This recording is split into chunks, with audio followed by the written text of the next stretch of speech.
dia manonona ny fahasoavan'Andriamanitra sy ny fitahian'Andriamanitra ho antsika mpanaraka ny fandarana eto amin'ny MCTV amin'ny fotoana tahaka izao.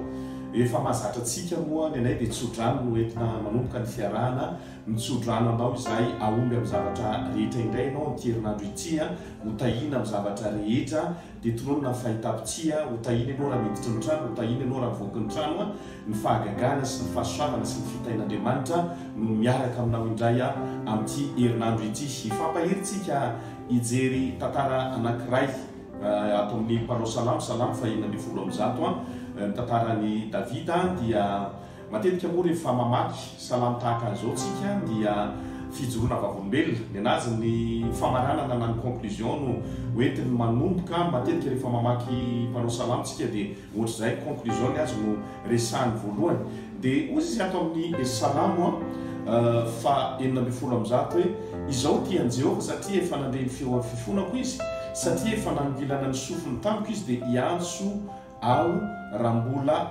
velona kokoa. Misy fotoana nandalo toe-javatra tsy takatry ny saina ny mpanao salamo tena nanodidina azy ny fanahy ny fahafatesana dia rehady tao anatin'le avizanana izay misy teo amin'ny vatany fa nangilana ny sofiny Andriamanitra. Misy fotoana rehefa reraka ianao tena nanomamoaka feo mety tsy vitanao tsony, tena hoe reraka tanteraka hoe reraka dia ohatrany hoe tsy vitanao tsony na mamoaka feo eo ampandriny ianao.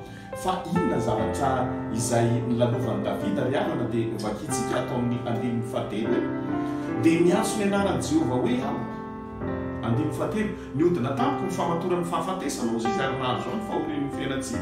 Nahita fahoriana sy alahelo zany ny zavatra anatrehana mety mahazo anao ny alahelo mitebiteby ny fitaitainana lava ahoana ny amin'ny hoaviko ahoana ty fiainako ty fa zao misy vahaolana androany izay omen'Andriamanitra antsika tsiraray avy dia hovakitsika mitokony atao amin'ny 104 dia niantso ny anaran'i Jehova hoe Jehova mifona aminao avonjeo ny fanahy maninka fosy marina Jehova eny miantra ny Andriamanitsika ao anatin'ny olana sy ny toe-javatra sarotra analovanao dia tiako miteny aminao eo akaikinao Andriamanitra. Tsy manary anao Andriamanitra, te hitondra anao amin'ny voninahitra, te hitondra anao amin'ny fahatsarana.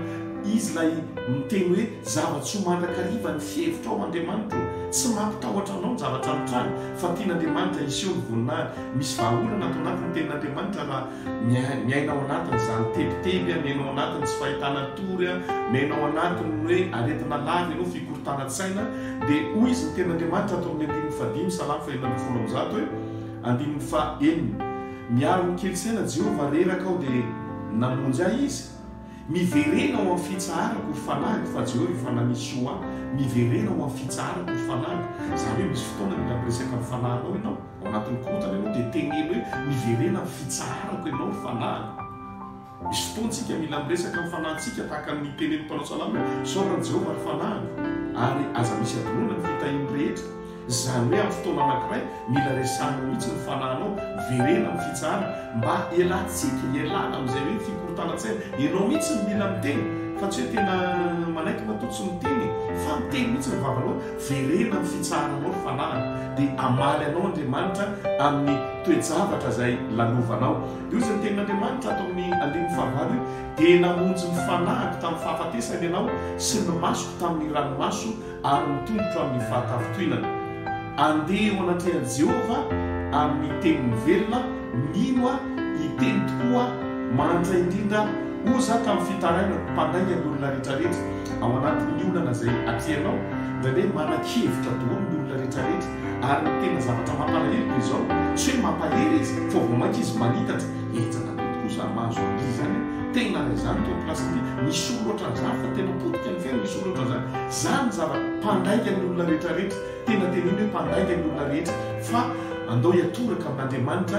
Andriamanitra dia merina aminao ny zavatra rehetra fikorotanan-tsaina toe-javatra rehetra eo amin'ny fiainanao. Dia ozy amin'ny 112 ary izao tamin'ny fahatairako mpandainga ny olona rehetra dia 112 tsapany loatra ny zavatra nataon'Andriamanitra anazy dia hoy izy hoe inona no avariko an'i Jehova no nisoa rehetra nataony tamiko ry havana manara. Mbola tsy miova Andriamanitra, te hamerina aminao ny fiainanao Andriamanitra, te hitananao manokana Andriamanitra, te hitondranao amin'ny fahatsarana izy, te hitondranao amin'ny fahombiazana izy. ivavaka hoanao androany ianao aloha dia karazan'olona ho lavitry ny fikorotanan-tsaina fa tena ilamina tanteraka, tena ho feno fitsarana tanteraka, ho feno fiadanana tanteraka, ary mino fa nanoavinao ary dia ho ampelan-tanan'Andriamanitra vavantsika. Raha mankasitraka anao amin'ny anaran'i Jesosy Kristy izay amin'ny mampanomponao dia manonona fitsarana ho an'ny tsiraray avy, manonona fiadanana ho an'ny tsiraray avy. Ao izao adina lovan'izao dia manonona fiainana feno voninahitra, manonona fandresena amin'ny anaranao a Jesosy. Mpandresy ny tsiraray avy, mpandresy ny tsiraray avy, mpandresy ny tsiraray avy, mpandresy ny tsiraray avy. Ary tononiko fa noavin'izay olona mijery an'ity fandarana ity dia ho ampelan-tananao, tsy misy marombaka izay ho ampelan-tananao, fa ho avy feno fahatsarana, ho avy feno fahagagana, ho avy feno fanambinana. Misaotra Jesosy Kristy Tompo, anao ny dera, anao ny laza, anao ny voninahitra. Misaotra Jesosy eo. Amen. Ahina Andriamanitra.